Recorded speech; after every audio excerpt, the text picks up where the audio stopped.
In this video, I'm going to be quickly showing you on how you can disable integrated graphic cards on any laptop. So to do this, what you're going to be doing is you're going to come to your device manager.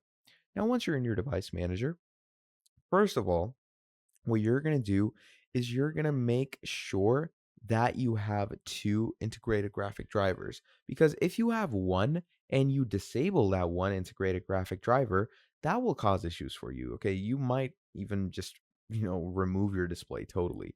So once we've made sure that we have two, and how you make sure of that, you obviously come here and you right click. Now, if you see an NVIDIA control panel or an AMD control panel, that means you have two integrated graphic cards.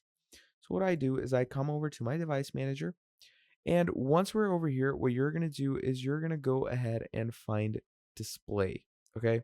So generally you should find the display adapters over here. So once you click on it, now I have the NVIDIA GeForce GTX 1060, and then I have HD Graphics 630.